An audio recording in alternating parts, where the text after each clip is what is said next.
Keep watching The Politics every Friday, 12 p.m. Eastern Time on New York Parrot TV, the voice for humanity. Welcome to Talking Politics. My name is Robert Press, the host of the show. And as you can see by my official New York City press card, I write for the Bronx Chronicle. I also contribute to the Co-op City News and the Parkchester Times. The latter, like this show, is part of Muslim media. The expressions expressed here by myself, any guest or commentator that you may see come across the bottom of the screen, are those of those individuals and not necessarily that of Muslim media. Let's go to our highly viewed weather forecast. Today, the temperature will get into the upper 40s, dropping down as the sun goes down at around 9 p.m. in the middle of SmackDown. If you're a wrestling fan, if not sooner, the sky will open up with rain beginning to fall heavier after midnight till about 3 a.m., ending around 5 a.m. It's Saturday morning. Should be 1 inch to 2 inches of rain above what we've already have. So if you live in New Jersey and you're watching the show, just get to a higher ground. Saturday, the rain ends early in the morning with the temperature going up to about 55. But that's it for the warm weather, as at night it goes down to the mid-30s. Sunday, the cold weather comes in with the temperature not going above 40, going down into the 20s overnight. Monday, the temperature should not get above freezing and back into the 20s at night. It looks like either rain or snow in store for Tuesday. I want to get into some late-breaking news because the mayor and chancellor just had a press conference at City Hall to announce $30 million in federal funding to create New York City's first ever magnet high schools. 6 magnet high schools across the Bronx and Manhattan. And let me read right from the press release here that I have on my phone. The schools in the Bronx, there'll be 3 in there. There'll be inter-district magnet consortium, the Laboratory School of Finance and Technology, the Magnet School of Career-Connected Learning, includes grades 6 to 12, the High School for Teaching and Professionals, the Magnet School for Aspiring 21st Century Educators and Leaders, the Bronx High School for the Visual Arts, the Magnet School for the Innovation through the Visual Arts. There are numbers for these schools. The first one is Bronx 223, second one is Bronx 433, and the last one is Bronx 418. It does not say the location of the schools or the districts where they are. The Manhattan schools will be the Esperanza Preparatory Academy, Magnet School for Early College Exploration and Leadership, grades 6 to 12, MS, or it's Manhattan School 372, City College Academy of the Arts, City College Magnet School of the Arts, grades 6 to 12. I would imagine that this school, Manhattan 293, will be on the City College campus. And the final one is the Jacqueline Kennedy Onassis High School, STEAM Magnet School for Business Careers, Manhattan School number 529. I guess that Mayor Adams doesn't know that we already have magnet schools. They're called specialized high schools. You have the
Okay, here we go. I'm back on, I see.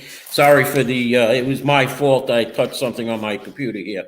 Okay, let's go into national tidbits. Hopefully my producer can get rid of that miscue by me. The U.S. led airstrikes on Yemen's Houthi rebels in response to their attacks on Red Sea shipping, filled the world's focus this morning on the year-long raging civil war in Yemen as tensions across the Middle East begin to rise. The FAA is temporarily grounding Boeing 737 MAX 9 planes after a door flew open in one of the cabins on an Alaska Friday. The FAA says it's about 171 planes worldwide that it affects. And let's talk about the grueling Israeli-Hamas conflict that hit the 3-month mark Sunday. Secretary of State Anthony Blinken pushed forward with an urgent Middle East mission and fears the Tinderbox region could explode into a wider war, as we see what's happening in Yemen. And also in Lebanon, there is attacks on Israel by Hamas, I believe. Anthony Blinken was in Jordan and Qatar on Sunday again before traveling to Israel this week. It came as the Israeli military indicated it may be winding down the major combat in northern Gaza. They've also announced that they have found tunnels where some of the hostages may have been kept. There is DNA of some of the former hostages. And let's move on. The big news today, right now, is McDonald's is making major changes to its burgers. What can you expect when you go into McDonald's for your new burgers and improved burgers? Here are the changes coming to McDonald's burgers. There will be more sauce on Big Macs. The cheese will be meltier. You'll have fresher lettuce and pickles. 6 patties will be grilled at one time on the grill instead of 8. So that'll make it a juicier hamburger. Breech buns will be sliced with a thicker bottom. Onions will be rehydrated after purchase. And sesame seeds will be further placed on the bun. The juicier changes will reportedly go into all McDonald's locations early this year. I can't wait to go to McDonald's. I haven't been to McDonald's in, what year is this? Probably before the pandemic. Former Governor Chris Christie of New Jersey suspended his presidential campaign yesterday. But he undermined his effort to stop Donald Trump when he sweepingly dismissed the Republican rivals during a hot mic movement. Christie's exit is jolted as the hot mic picked him up, saying unvarnished views of his rivals. Meanwhile, as he bowed out of the race, Christie was heard mocking Nikki Haley and Ron DeSantis. His departure leaves the field with its most vocal Trump critic. Meanwhile, Republican presidential candidates that have left Nikki Haley and Ron DeSantis traded harsh barbs yesterday in a debate ahead of the Iowa caucuses battling for second place. GOP Chair Ed Cox released a statement in response to what happened at Brooklyn's James Madison High School, which Chuck Schumer attended while he was in school. That the students were being forced into remote learning because the immigrants that were being housed at Floyd Bennett Field were being placed into James Madison High School. That has been fixed. The children are back in school, and the migrants are back at Floyd Bennett Field. Now, we have Donald Trump ending his trial with Attorney General Letitia James. She's gone after him. There's statements by Donald Trump I'll read and by Letitia James. Trump said this is partially election interference, but in particular, the person in the room right now who hates Trump is Letitia James. Donald Trump, as he referred to State Attorney General Letitia James in his closing arguments, he was given 5 minutes to say whatever he wanted in his civil fraud case that she brought against him. Donald Trump later afterwards held a press conference where he again blasted the judge and Attorney General James again, saying that he was the victim.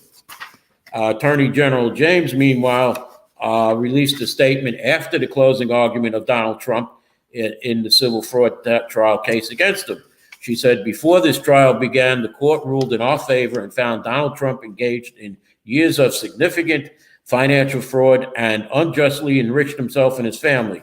Throughout this trial, we revealed the full scale and scope of the fraud. I am proud of the case we presented, and I'm confident that the facts and the rule of law are on our side. Closing arguments began yesterday, January 11th, in the New York State Supreme Court. There is now a rumor that should Donald Trump get the Republican nomination, as it looks, for president, that current President Joe Biden may be replaced by another candidate, and that would be former First Lady Michelle Obama.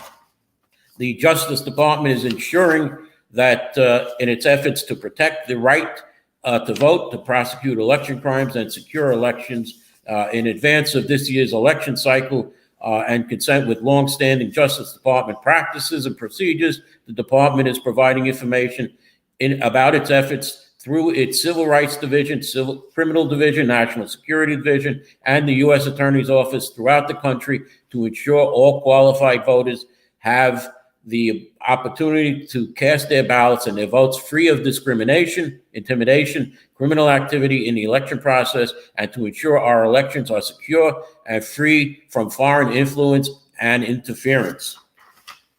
Let me go to one thing. We have a special election coming up to fill the vacancy to former Assemblywoman LaToya Joyner, who gave up the seat on January 8th of this year. The special election will take place around February 13th, and the regular petitioning for the office will begin at the end of February, running into April. Now, there should be 5 elections this year in the Bronx: the special election for the 77th Assembly seat, the presidential primary, the regular June primary.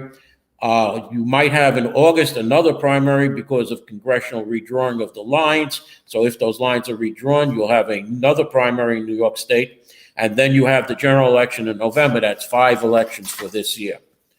Governor Hochul gave her State of the State address. And I'm just going to go over a few things that were highlighted. Public safety initiatives will combat hate crimes, domestic violence, and retail theft. Legislation will crack down on illicit cannabis storefronts. There'll be treatment for seriously mental illness. We'll provide with 200 new psychiatric inpatient beds, improved hospital discharge procedures, funding to expand mental health court. With kids and teens facing mental health crisis, Governor Hochul proposes a school-based medical clinic in every school that wants one.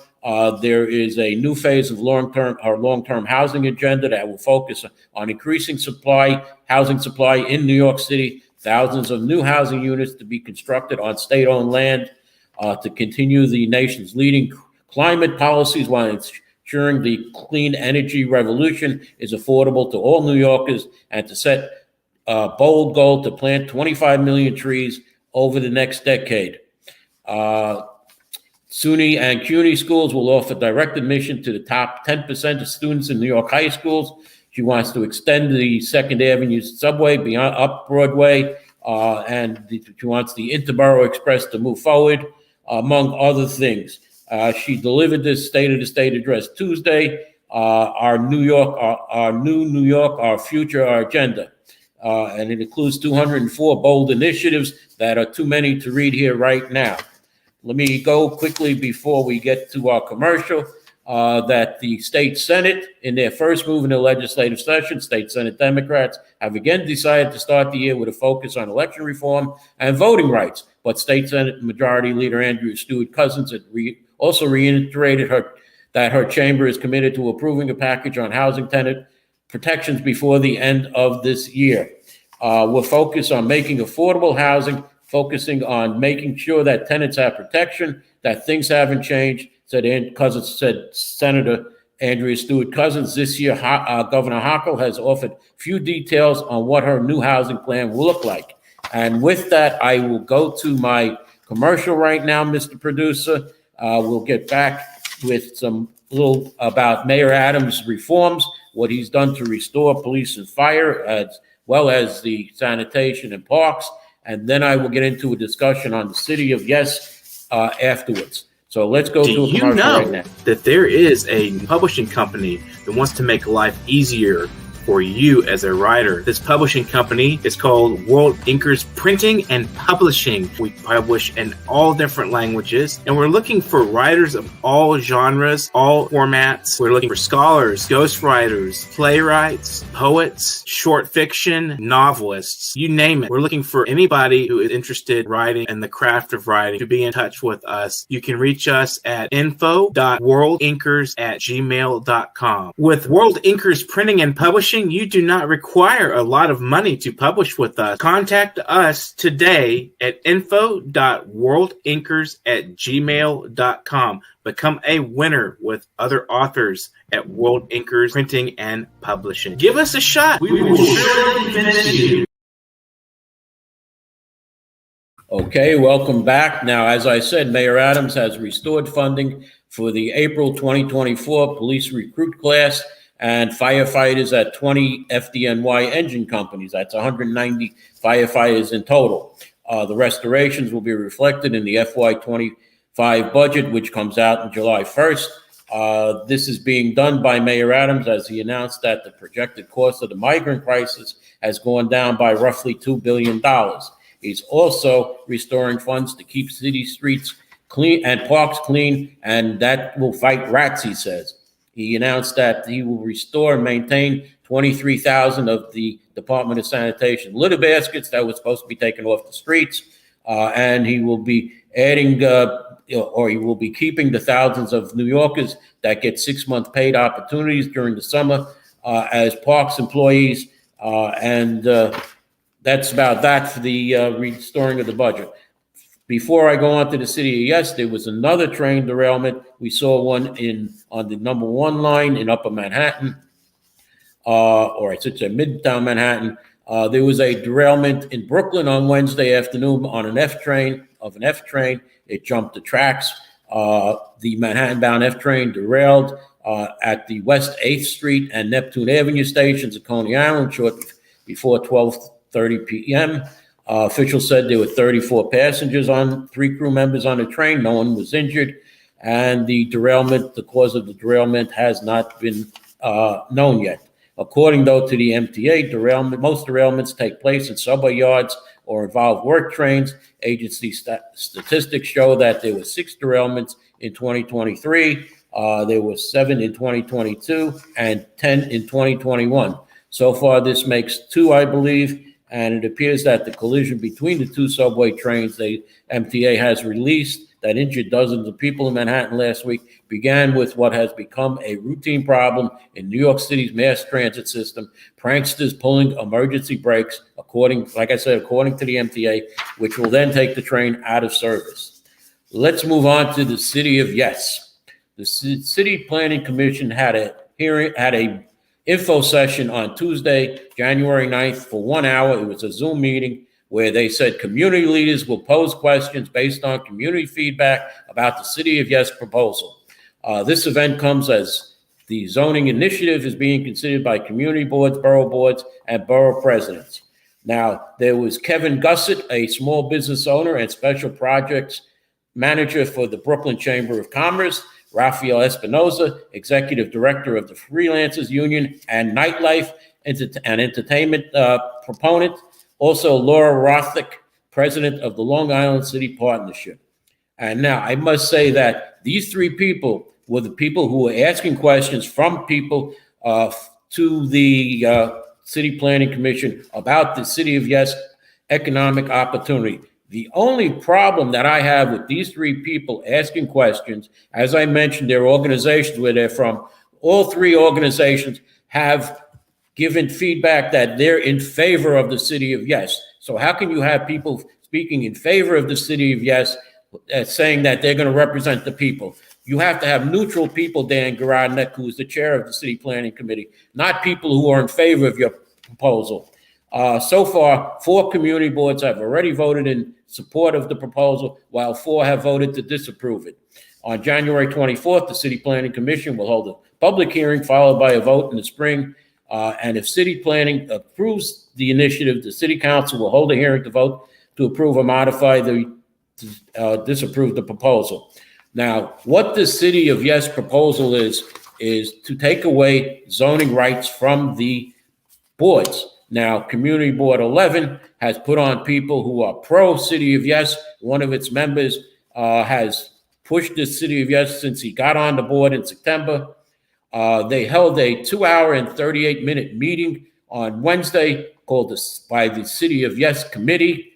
And I have a problem with that because according to the Community Board 11 bylaws, Article 5, Section 4 on page 7, the Community Board may, by resolution, establish such committees as it shall deem advisable. Any such committee shall have and may exercise such powers that may be granted to it by such resolution.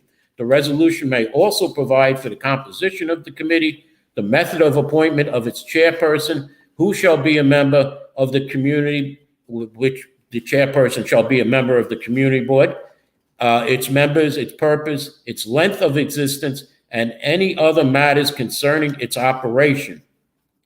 Any committee established by such a resolution may at any time be terminated by resolution of the Community Board. Now, this is in the bylaws of the Community Board, of Community Board 11. And it appears that Community Board 11 never voted on a resolution for a City of Yes committee. I was going to bring this up at Tuesday's special meeting, which was only for, as the chair of Community Board 11 said, any discussion in the gallery session could only be on the items before the agenda, which were the 2 liquor licenses and 3 cannabis applications, which I scolded the Community Board for having a person come in for a cannabis license on Williamsbridge Road who said they had a lease in November. I said to the committee, the Economic Development Committee, that I called this owner of this property in December, and I said I wanted to open up a cannabis dispensary. He says, I'm not renting to any cannabis dispensary or store.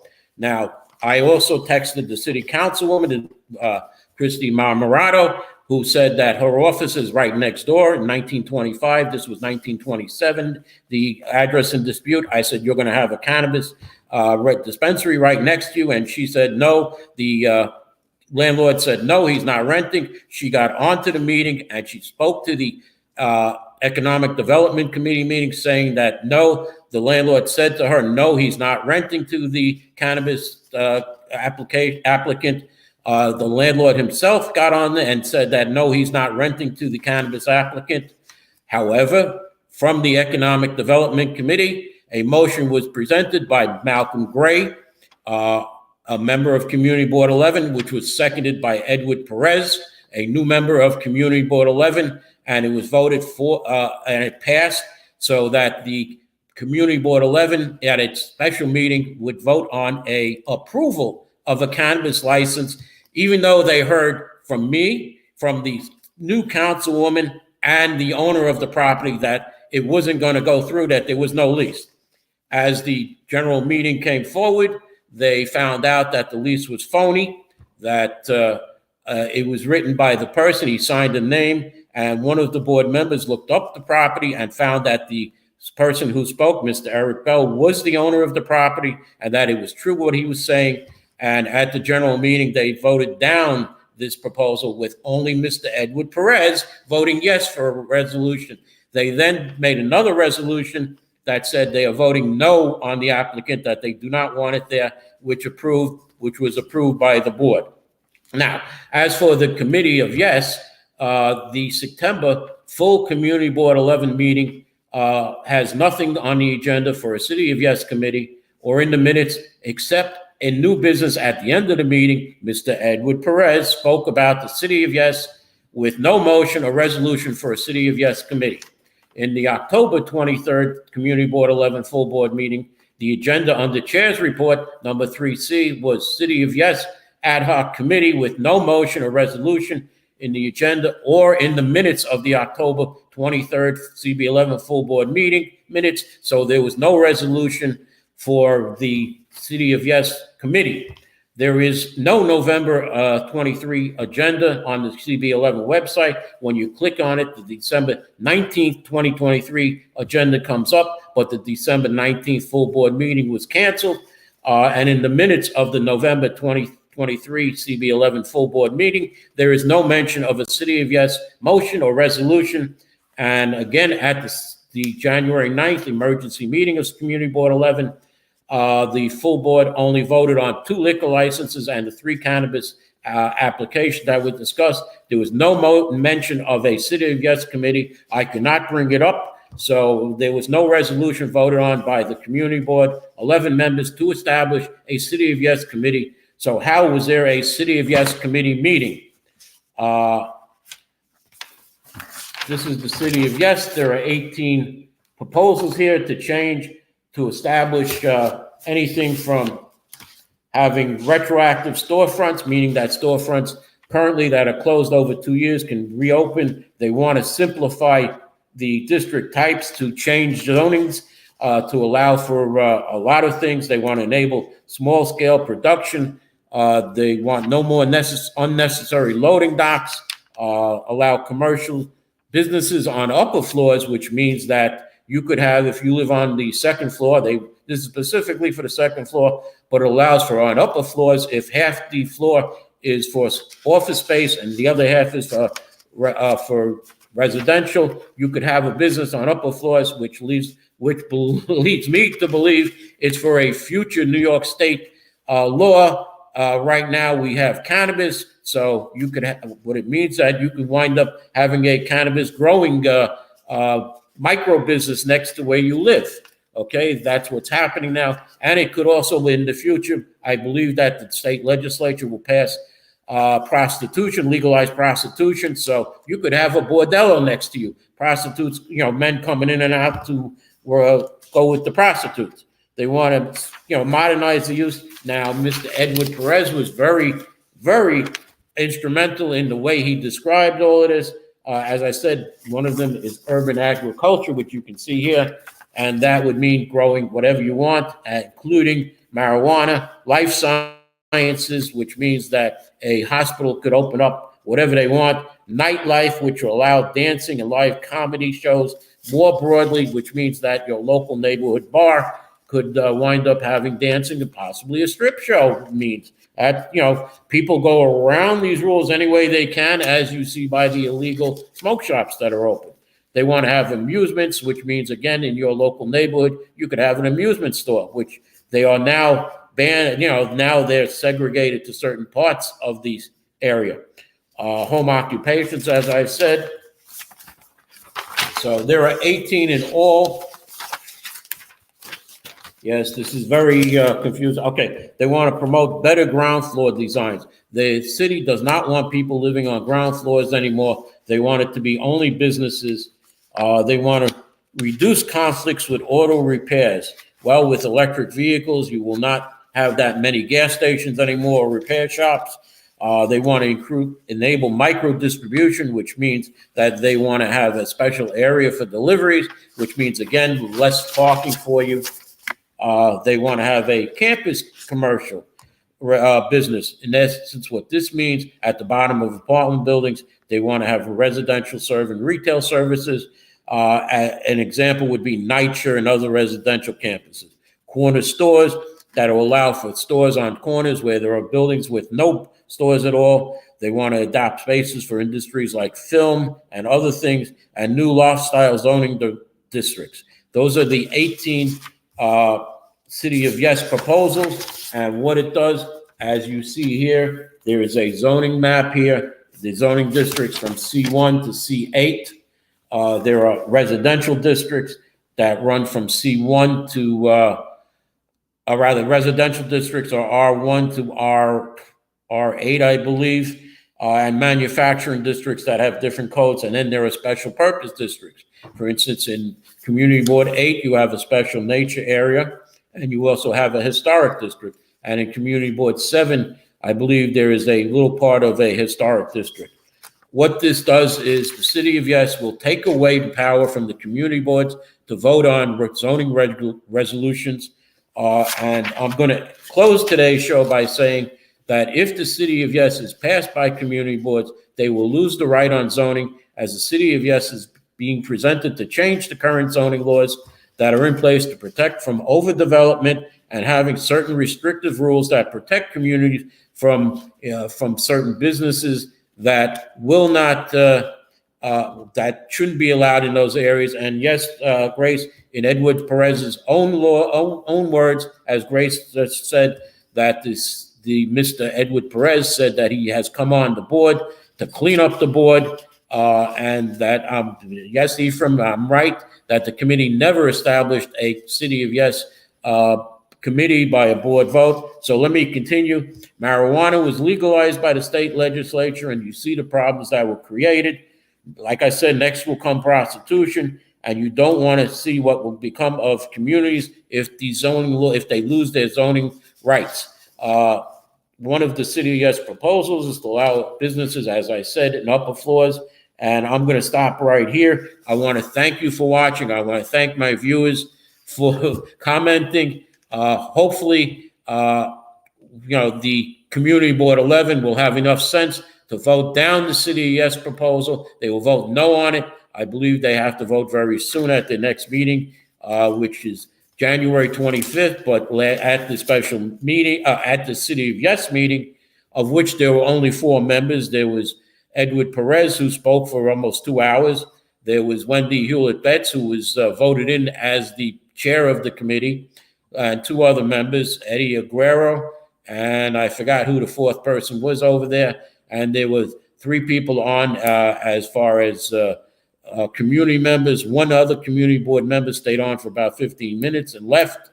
So how can you have a City of Yes committee with no community board members on it? Just 4 who are really pushing the City of Yes, and the others are not. So let me end it right here and say that there is a lot of work to do on Community Board 11. I'm not going to spill any beans right now, but I think there will be changes coming up very soon on Community Board 11. And thank you for watching, and I hope you tune in next week to the show.